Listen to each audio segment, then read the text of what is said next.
नमस्कार। आज हम हिंदी में व्याकरण में नया टॉपिक ले रहे हैं, संज्ञा और उसके भेद। इसके बारे में हम अच्छे से पढ़ेंगे। सबसे पहले हम संज्ञा की परिभाषा देखते हैं। संज्ञा नेमिंग वर्ड होते हैं इंग्लिश में, जिसको हम नाउन बोलते हैं।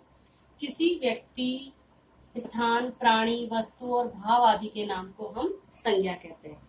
यानी कुल मिला के संज्ञा की परिभाषा किसी भी व्यक्ति, वस्तु, स्थान, प्राणी, भाव, दशा आदि के नाम को हम संज्ञा कहते हैं। संज्ञा के 5 भेद होते हैं: व्यक्तिवाचक, जातिवाचक, भाववाचक, द्रव्यवाचक और समूहवाचक। एक एक भेद को हम अच्छे से समझेंगे। सबसे पहले व्यक्तिवाचक। देखो, व्यक्तिवाचक में जिन संज्ञा शब्दों में किसी विशेष व्यक्ति, विशेष स्थान और विशेष वस्तु आदि के नाम का पता चलता हो तो उसे हम व्यक्तिवाचक संज्ञा कहते हैं। जैसे यहाँ पर है महात्मा गांधी, कोई सा भी नाम हो सकता है, राहुल, कुणाल, कोई सा भी नाम, महेंद्र सिंह धोनी, मुंबई, लंदन, जयपुर, महाभारत, चंदा मामा आदि।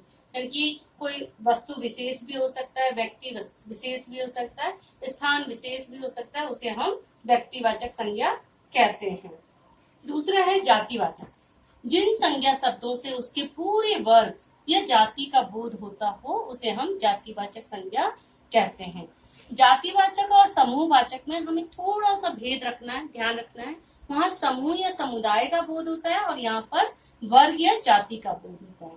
जैसे यहाँ पे दुल्हन, लड़का, मुर्गा, मच्छर, देश, शहर, बाजार, पहाड़, खिलौना, कार, कपड़ा, गली आदि। यानी यहाँ भी जो है किसी व्यक्ति की, व्यक्तियों के की जाति या फिर जो है किसी स्थान को हम जाति के रूप में, जैसे यहाँ पे जयपुर, अजमेर की जगह हम शहर बोलते हैं तो ये जातिवाचक में आ जाता है। ऐसे ही जो है, जैसे ये पॉलिस्टर का कपड़ा है, ये सूती कपड़ा है तो व्यक्तिवाचक में आ जाएगा, लेकिन कपड़ा है तो वो जातिवाचक में आ जाता है। इस तरह से तीसरा भेद है इसका भाववाचक। जिन संज्ञा शब्दों से किसी प्राणी या वस्तु की स्थिति, भाव और दशा आदि का पता चलता हो उसे हम भाववाचक संज्ञा कहते हैं।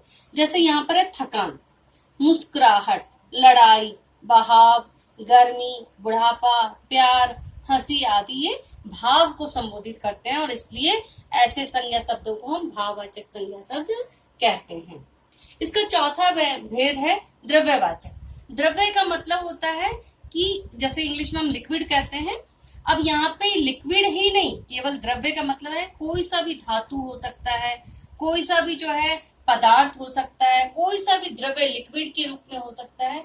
ऐसे संज्ञा शब्द को हम द्रव्यवाचक कहते हैं। पूर्ण परिभाषा के रूप में हम देखते हैं, जो संज्ञा शब्द किसी धातु, द्रव्य या पदार्थ का बोध कराते हो उसे हम द्रव्यवाचक संज्ञा कहते हैं। जैसे यहाँ पर आटा, दूध, सोना, मिट्टी, तेल, पेट्रोल, पीतल आदि। यानी कुल मिला के हम देख सकते हैं कि द्रव्यवाचक में जितने भी पदार्थ है, चाहे वो सीमेंट हो, चाहे वो लकड़ी हो, चाहे वो कोई पेट्रोलियम पदार्थ हो, चाहे वो कोई धातु हो, सभी किस में आते हैं? द्रव्यवाचक संज्ञा में आते हैं। इसका 5वां भेद होता है समूहवाचक। समूह का अर्थ ही होता है जो ग्रुप, यानी किसी समुदाय का बोध कराता हो। जैसे जो संज्ञा शब्द एक ही जाति के व्यक्ति या वस्तुओं के समूह का बोध कराते हो, जैसे यह गुच्छा, सेना, भीड़, ढेर, झुंड, गट्ठर आदि। यानी यहाँ पर समूह का मतलब है किसी भी, चाहे वो व्यक्ति हो चाहे वस्तु हो, उसकी समूह या समुदाय का बोध कराता हो तो उसे हम समुदायवाचक या समूहवाचक संज्ञा कहते हैं। अब यहाँ पर हम भाववाचक संज्ञा के बारे में थोड़ा और विशेष पढ़ेंगे, क्योंकि भाववाचक संज्ञा शब्द जो है कई तरीके से बनाए जाते हैं। यहाँ मुख्य रूप से 5 प्रकार के शब्दों से बनते हैं, उनको हम थोड़ा डिटेल में देख लेते हैं। पहला है जातिवाचक संज्ञा शब्दों से भाववाचक संज्ञा शब्द कैसे बनता है। तो मित्र है शब्द, ये जातिवाचक है और इससे मित्रता बन गया भाववाचक। ऐसे युवा से यौवन, मिठाई से मिठास, गुरु से गौरव, ये सारे शब्द जातिवाचक संज्ञा शब्द से भाववाचक बनाए गए हैं। दूसरा है सर्वनाम से। सर्वनाम शब्दों से किस प्रकार से भाववाचक संज्ञा शब्द बनते हैं, ये कुछ उदाहरण के द्वारा हम देख रहे हैं।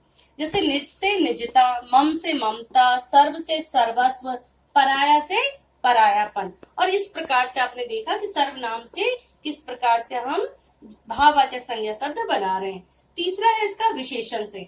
अब विशेषण से भाववाचक संज्ञा शब्द कैसे बनते हैं, देखिए हीन, हीन से हीनता, दयालु, दयालु से दया। अब किस तरह से आपने देखा कि दयालु शब्द है, ये जो है जातिवाचक है, वो विशेषण शब्द है, और विशेषण से दया, दया भाववाचक बन गया। ऐसे ही सुंदर से सुंदरता, लाल से लालिमा आदि विशेषण शब्दों से हमने भाववाचक संज्ञा शब्द बनाया है। ऐसे ही चौथे नंबर पे आता है क्रिया से। क्रिया शब्दों से भी भाववाचक संज्ञा शब्द बनाए जाते हैं। जैसे चलना, चलना क्रिया शब्द है, इससे चाल। रोना, रोना से रुलाई, हंसना से हंसी, पुकारना से पुकार। अब ये सारे शब्द आपने देखे कि क्रिया से भाववाचक संज्ञा शब्द बनाए गए हैं। नेक्स्ट आता है आपका अव्यय से। अव्यय यानी अविकारी शब्द होते हैं और इनसे भी जो है भाववाचक संज्ञा शब्दों का निर्माण होता है। जैसे निकट से यहाँ पे निकटता, दूर से दूरी, एक से एकता आदि। और इस प्रकार से अव्यय से भी भाववाचक संज्ञा शब्द बनाए जाते हैं। देखिए व्याकरण में जो है संज्ञा, सर्वनाम, विशेषण, क्रिया, ये मूल आधार होते हैं व्याकरण समझने के लिए। और इसमें हमने संज्ञा टॉपिक लिया है और संज्ञा के भेदों को हमने पूर्ण रूप से विश्लेषित करके हमने इसको पढ़ा है। तो इस प्रकार से जो है संज्ञा के पांचों भेद और भाववाचक संज्ञा शब्द किस प्रकार से बनाए जाते हैं, किस प्रकार से 5 प्रकार से ये बनाए जाते हैं, जातिवाचक से, सर्वनाम से, विशेषण से, क्रिया से और अव्यय से। इस प्रकार से ये संज्ञा जो विषय है ये हमारा आज पूर्ण हुआ। धन्यवाद।